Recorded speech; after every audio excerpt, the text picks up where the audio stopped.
ये बहुत unique scooter है। इसका design, looks, features, everything unique है। 7 दिन और 300 किलोमीटर चलाने के बाद काफी पॉजिटिव्स हैं, काफी नेगेटिव्स हैं, लेकिन वो भी यूनिक है। उसके हिसाब से हमने नीचे इस टाइमलाइन को स्प्लिट किया। आप जरा नीचे टाइमलाइन में देख लेना। सबसे पहला इसका रेंज, पूरे चार्ज में इको मोड में 107 किलोमीटर का रेंज देता है। डैशबोर्ड भी एग्जैक्टली वही क्लेम करता है। एथर एंड बाउंस इन्फिनिटी के बाद रिलायबल रेंज एस्टिमेट सिर्फ इसी में देखा मैंने। In eco mode you get range of 107। In rush mode, the fastest acceleration वाला मोड लाइक इन ओला में हाइपर एंड एथर में वार्प मोड जैसे, इसमें dashboard claims you get range of 67 kilometre. इसके रश मोड में रेंज कितना मिलेगा उसका लिंक यहाँ पर है, नीचे डिस्क्रिप्शन में भी है। नेक्स्ट इसका परफॉर्मेंस, अमेजिंग परफॉर्मेंस है। मतलब एक्सेलरेशन बहुत स्ट्रांग है, लेकिन कभी भी एक जर्की एक्सेलरेशन नहीं है। Both for rider and for a pillion comfortable ride मिलेगा। चाहे इसका ड्राइविंग मोड इको में हो, राइड में हो एंड रश में हो, you will get a comfortable and confident acceleration. Maximum speed also कोई कम नहीं है। रश मोड में scooter can go up to 90 kmph, eco mode में भी can go up to 60 kmph top speed, which is really good for a city use. And next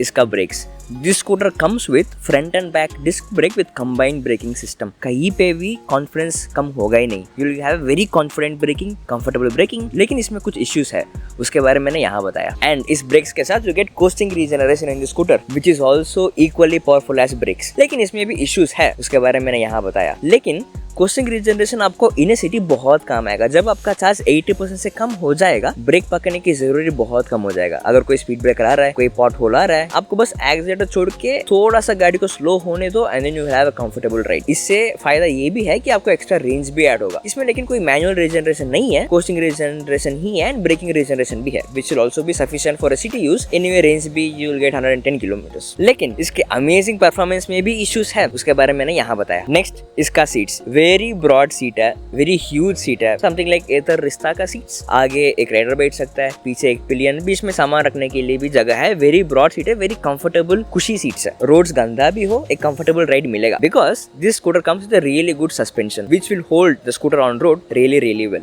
front में you will get a telescopic suspension and पीछे you will get a dual shock suspension जो आपको road जैसे भी हो एक comfortable ride देगा। लेकिन विद दिस सस्पेंशन इश्यूज है, उसके बारे में मैंने यहाँ बताया। इतने अच्छे सीट एंड राइडिंग पोस्चर के नीचे there is a very huge boot space. 33 litres आपके सीट के नीचे। चार्जर रख सकते हो, एक हाफ साइज हेलमेट रख सकते हो, वाटर बॉटल, जैकेट, आपका बैकपैक भी रख सकते हो। अगर ये भी काफी नहीं है तो you will get accessories to put in extra luggage. जैसे लॉन्ग ड्राइव के बाइक्स में एक्स्ट्रा कैरियर लगेजेस होता है ना, वैसे you can purchase accessories for this scooter also. And along with this you have a huge leg room आगे। along with that you will have a 12 liters of glove box in the front। 12 liters of glove box in the front। 12 litre. आप easily यहाँ पर एक 1 litre of water bottle रख सकते हो, first aid kit, gloves, जो भी। उसके साथ this space also has a USB charging port for your phone, not USB-C, पुराना USB-B वाला। उसके साथ यू हैव अ स्विच यहाँ पर, like a switch type of thing, जो करने से चार्जर खुलता है। लग गया।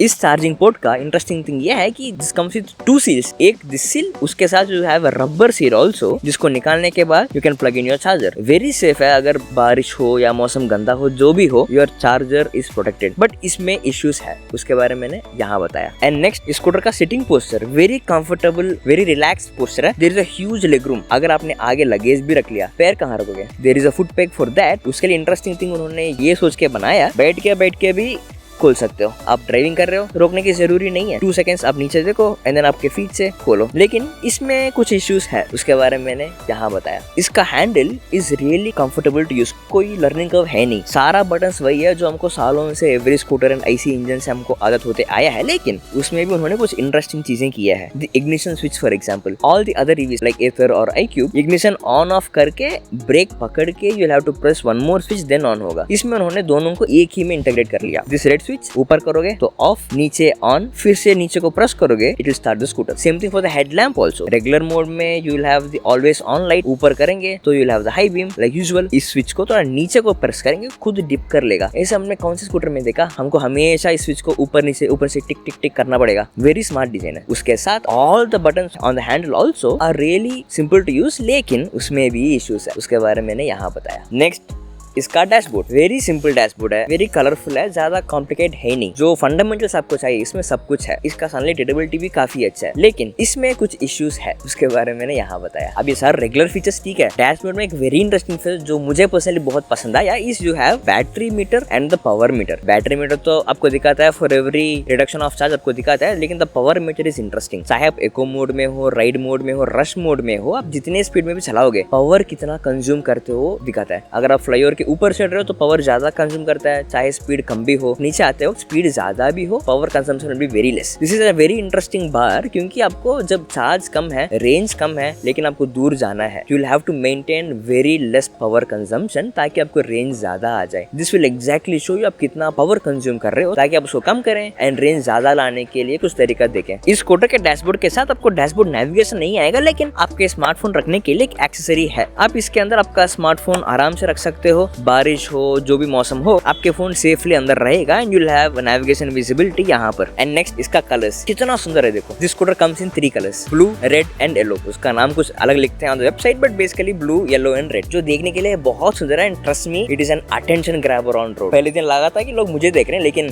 वो इसको देखते हैं, इसी को ही देखते हैं। एंड फाइनल, इस स्कूटर में जो भी फीचर्स है, everything is very practical and very simple to use. इसका कोई ऐप भी नहीं है, इट इज अंडर डेवलपमेंट, अभी it is in beta version, लेकिन everything about the scooter is very simple to use. कोई आपको ह्यूज लर्निंग का होगा ही नहीं। इसको 15-20 मिनट्स में you start to enjoy the ride, because इसको वेरी प्रैक्टिकल तरीके में डिजाइन किया, वेरी प्रैक्टिकल फीचर्स लगाया है, लेकिन in all this practicalities, all the simple to use features, there are negatives. Start करें। पहला, इसका बिल्ड क्वालिटी। काफी spots on the scooter which has slightly lesser build quality, जो आपको लगता है कि थोड़ा ध्यान से यूज करें। For example the key socket is extremely simple to use, लेकिन after 3-4 times easily breakable type लगता है, पर्टिकुलरली यहाँ पर in the front glove box and for the boot also. Throughout the body पे there are slightly weaker panel, जहाँ पर थोड़ा push करेंगे the panel will start moving यहाँ पर and the front glove box and particularly at the charger socket, this is also slightly brittle. थोड़ा ज्यादा हिलाएं तो it might feel that it can break. And the foot pegs also, the pillion foot pegs are quite comfortable, is the feedback that I got from the pillion. लेकिन front में जब मैं चला रहा था, after a point bad roads के time में, it didn't give me a confident posture. I was always coming back कि मैं यहाँ पे ही पैर रखूं। I mean this are very practical, very अच्छे बिल्ड है in comparison with Ola S1 Pro और Ola S1 Air for example, but this can be better. Next, इसका डैशबोर्ड मतलब वेरी सिंपल टू यूज है। All the major use cases आपको यहाँ on the handle हो जाएगा, लेकिन things like reverse gear, trip reset, इन सारी चीजों के लिए आपको दिस रबरी बटन्स पे डिपेंड करना पड़ेगा, जिसका कोई रेस्पॉन्स ठीक से नहीं होता है। उसके साथ very interestingly on this dashboard there is moisture, जो डैशबोर्ड के अंदर कोई पानी या मॉइस्चर या वाटर जाना नहीं चाहिए। यहाँ पर you can literally see a water drop. I am not sure कैसे अंदर गया होगा। If this is only for this space then it's fine, अगर if it is for all scooters then please let me know in the comments below. Next, इसका side mirror very fundamental issue है जो मुझे लगा इसमें कि the size is very small. आपको पास वाले गाड़ी या ऑन हाईवे दूर वाले गाड़ी दोनों में एक ही दिखेगा, थोड़ा ब्रॉडर कर सकते हैं। In fact the glass also it doesn't feel like a glass, थोड़ा लो क्वालिटी लगता है। इसको मैं भी ठीक कर सकते हैं because this is a very small thing for every scooter to do. इसके स्कूटर हैंडल में एक इशू है, the emergency switch, on off, the headlamp, indicator सब ठीक है, लेकिन ड्राइविंग मोड चेंज करने वाला द हॉकिंग बटन दोनों बहुत स्मॉल है। इतना स्मॉल है कि आपको प्रेस करते वक्त, पर्टिकुलरली ड्राइविंग करते वक्त, आप मोर लाइकली इसके ऊपर आप नजर नहीं रखोगे। You will feel it with your fingers and then you will use it. This two button इतना स्मॉल है कि आपको एक प्रिसिजन टच चाहिए, एग्जैक्टली यहाँ पर you will have to reach and then you have to push it. There is a reason why rest of the scooters में driving modes and the hawking they will be either long और broader, ताकि आपको precision नहीं चाहिए, उसके पास जाकर you can access the button. I think इसका बटन थोड़ा सा ब्रॉडर और लॉन्गर कर सकते हैं। एंड नेक्स्ट, इसका suspension seats are very good and the suspension is also pretty decent, but अगर रोड्स गंदा है, लॉन्ग स्ट्रेच के लिए गंदा है तो फटेगा ही। थोड़ा स्टिफ है, थोड़ा हार्ड है, आफ्टर अ पॉइंट आपको सारा bad roads, bumps and everything आपको बैक में लगना फील हो जाएगा, थोड़ा सॉफ्टर कर सकते हैं। एंड नेक्स्ट, इसका costing regeneration very specifically from 100% to 95% costing regeneration होगा ही नहीं। फ्रॉम 95% to 80% कोस्टिंग रीजनरेशन थोड़ा सा धीरे धीरे स्टार्ट होगा। 80% के बाद कोस्टिंग रीजनरेशन इतना स्ट्रॉन्ग होगा कि आपको ब्रेक लगाने की जरूरी ही नहीं होगा, वेरी स्ट्रॉन्ग हो जाएगा, which is a good thing in terms of range. आपको एक्स्ट्रा रेंज ऐड होगा, लेकिन the cost of it is the comfortable ride. अगर आप एक सिटी के अंदर चला रहे हो, बार बार ट्रैफिक जाम्स में वहाँ रोकने के लिए इट विल हेल्प। अगर आप लॉन्ग ड्राइव्स जा रहे हो देन आपको एक्सीलरेटर पकड़ के ही रहना पड़ेगा, थोड़ा सा भी उसको छोड़े स्कूटर बहुत जल्दी स्लो हो जाएगा, which is very dangerous on highway because पीछे कोई गाड़ी आ रहा है। एंड नेक्स्ट, इसका charging socket very well sealed है and this layer of seal है, उसके अंदर एक रबर सील है, लेकिन इस रबर सील से प्रॉब्लम ये है कि ये खोलने के लिए थोड़ा सा ही मुश्किल है, नॉट टू मच। खोल सकते हो, आपका चार्जर लगा सकते हो, लेकिन लगाने के बाद इस चीज को क्लोज करने के लिए ये अंदर लगाना ही पड़ेगा। ये पूरा रबर है, इस रबर को लगाना मुश्किल है, नीचे झुकना पड़ेगा, धीरे धीरे धीरे अंदर प्रेस करना पड़ेगा। उसके बदले it could have been slightly something simpler and better solution. आपको क्या लगता है? एंड नेक्स्ट, इसका चार्जिंग सॉकेट पे आपने फॉर एग्जांपल आपके स्कूटर चार्जर लगा लिया, प्लग पे भी लगा दिया एंड आपने स्विच भी चालू कर लिया, लेकिन चार्जिंग नहीं होगा। चार्जिंग स्टार्ट होने के लिए चाबी लगाकर ऑन करना है, तब it will start charging. Every scooter में अपना एक यूनिकनेस होता है। Ather, Ola, iQube, Chetak, every scooter has its own unique thing. For River Indie it is practicality and utility. अगर आप ज्यादा लगेज कैरी करना चाहते हो, अगर आपको एक इलेक्ट्रिक स्कूटर चलाने के लिए ज्यादा लर्निंग कर्व नहीं चाहिए, पहले दिन से you want to enjoy the ride and ज्यादा कॉम्प्लिकेटेड ऐप नहीं चाहिए, कॉम्प्लिकेटेड टच स्क्रीन डैशबोर्ड नहीं चाहिए, सिंपल टू यूज चाहिए एंड रेंज आना चाहिए, ट्रस्ट आना चाहिए ऑन द स्कूटर, ब्रेक्स अच्छा होना चाहिए एंड पर्टिकुलरली एक फैमिली के साथ आप चला रहे हो या फिर क्या स्विगी, जोमेटो या कोई डिलीवरी एग्जीक्यूटिव हो, आपके लिए सामान रखने के लिए स्पेस चाहिए या फिर हाउस के लिए बहुत ज्यादा ग्रोसरी सब ले जाना हो, for all these things this scooter is very practical and very well built for specifically for you. लेकिन this is the first generation of the scooter. काफी इश्यूज है जैसे मैंने अभी बताया। In fact the side mirror also has issues because it is very small. आपको पीछे गाड़ी उतना क्लियरली नहीं दिखता, the space is very small. इस तरह का बहुत स्मॉल इश्यूज है। इस वर्जन में the brand River Indie focus completely on creating a mark that this scooter is for practical purpose and for utility purpose. Their focus will be on small subtle practical features which will make your riding more fun and more comfortable. At an on-road price of 1.7 lakh in Bangalore, the major advantage is its range and the comfortable and the confidence that this is where they are gonna focus. शायद upcoming generations में बहुत ज़्यादा features add होगा and app features, fast chargers जो अभी नहीं है, which might come in future, which will add a lot of amazing advantages. My crazy thought is what if River Indy adopts Ather charging option जो standardized हुआ for all electric scooters. Already हमारे पास बहुत सारा fast chargers है from Ather and from Hero Vida. If this scooter also adopts it, it will be an amazing thing for River Indy and for all of us for this amazing scooter. आप इसको लेना चाहते हो? आप जरा नीचे comments में बता देना।